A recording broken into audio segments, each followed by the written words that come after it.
Robert Downey junior 11 வருஷம் iron மேனா நடிச்சாரு. Hugh Jackman 24 வருஷம் உல்வரினா நடிச்சாரு. ஆனா வெறும் 15 வருஷத்துக்குள்ள Tobey Maguire, Andrew Garfield, Tom ஹாலண்ட்னு ஏன் 3 ஸ்பைடர்மேன் மாறினாங்கன்னு உங்களுக்கு தெரியுமா? அதுக்கான காரணம் என்னன்னு சொல்றேன், ஒரு சப்ஸ்கிரைப் பண்ணிட்டு ஃபுல்லா பாருங்க. இன்னைக்கு $1 பில்லியன் கம்பெனியா இருக்கிற மார்வல் 90ஸ்ல பேங்க்ரப்சி வர அளவுக்கு ஃபினான்ஷியல் கிரைசிஸ்ல இருந்தாங்க. அதனால அவங்க கிட்ட இருக்கிற சில ஃபேமஸான சூப்பர் ஹீரோஸோட மூவி ரைட்ஸை வேற ஸ்டுடியோக்கு செல் பண்ண ஆரம்பிச்சாங்க. அப்படிதான் ஸ்பைடர்மேன் ரைட்ஸ் 1999ல சோனிக்கு சுமார் $7 மில்லியன் மார்வல் வித்தாங்க. ஆனா அதுல ஒரு முக்கியமான கண்டிஷனையும் மார்வல் போட்டாங்க. என்னன்னா ஒவ்வொரு சில வருஷத்துக்கும் ஸ்பைடர்மேனை வச்சு ஒரு படம் பண்ணி ஸ்பைடர்மேனை ஸ்கிரீன்ல ஆக்டிவா வச்சிருக்கணும். அப்படி இல்லைன்னா ரைட்ஸ் மார்வலுக்கே ஆட்டோமேட்டிக்கா திரும்ப வந்துடும். அதனாலதான் 2002ல டோபி மெக்வயர் நடிப்புல ஸ்பைடர்மேன் 1 ரிலீஸ் ஆச்சு. படம் இண்டஸ்ட்ரி ஹிட் ஆகி இன்னைக்கு வரைக்கும் ரசிகர்கள் கொண்டாடுற எவர்கிரீன் கிளாசிக்காவும் மாறிடுச்சு. ஆனா 3வது படத்துல ஸ்டோரி, அதிக வில்லன்ஸ், பேசிங் ப்ராப்ளம்னு கிரிட்டிக்ஸ் மிக்ஸ்டு ரிவ்யூஸ் கொடுத்தாங்க. அது மட்டும் இல்லாம டைரக்டர் சாம் ரைமிக்கும் சோனி எக்ஸிகியூட்டிவ்ஸ்க்கும் கிரியேட்டிவ் டிஸ்அக்ரிமெண்ட்ஸ் இருந்துச்சு. அதனாலேயே ஸ்பைடர்மேன் 4 கேன்சல் ஆச்சு. அதுக்கப்புறம் சோனி ஒரு நியூ ஃபேஸை வச்சு ரீபூட் பண்ண முடிவு பண்ணாங்க. அப்படிதான் நமக்கு ஆண்ட்ரூ கார்ஃபீல்டோட தி அமேசிங் ஸ்பைடர்மேன் கிடைச்சது. ஆண்ட்ரூவோட பெர்ஃபார்மன்ஸ் ரசிகர்களுக்கு பிடிச்சிருந்தாலுமே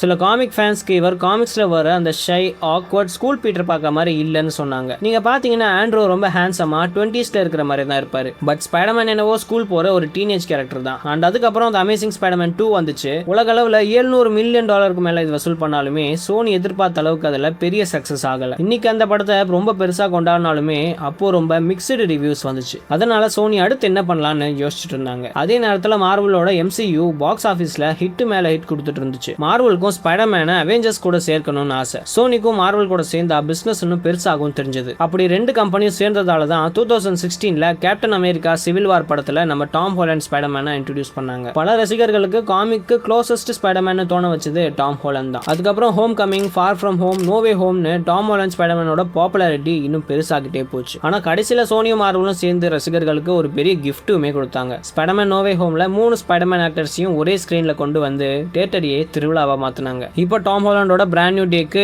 உலகமே காத்துட்டு இருக்கோம். நான் செம எக்ஸைட்டடா இருக்கேன். நீங்க எப்படி கமெண்ட்ஸ் சொல்லுங்க. அண்ட் இப்போ உங்களுக்கு புரிஞ்சிருக்கும்னு நினைக்கிறேன் இந்த 3 ஸ்பைடர்மேன் மாறதுக்கான முக்கியமான ரீசன் மூவி ரைட்ஸ். அண்ட் உங்களோட ஃபேவரட் ஸ்பைடர்மேன் யாரு? டோபி மெக்வயரா, ஆண்ட்ரூ கார்ஃபீல்டா, டாம் ஹாலண்டான்னு கமெண்ட்ல சொல்லுங்க. அது யாருன்னு சொல்றதை விட ஏன் பிடிக்கும்னு சொல்லுங்க. ஏன்னா அதுதான் ரொம்ப முக்கியம். அண்ட் அடுத்த என்ன மாதிரி வீடியோ போடலான்ற உங்களோட சஜஷனை மறக்காம கமெண்ட்ஸ் சொல்லுங்க. நான் உங்களை இன்னொரு வீடியோல பார்க்குறேன். Until then, it's VB signing off.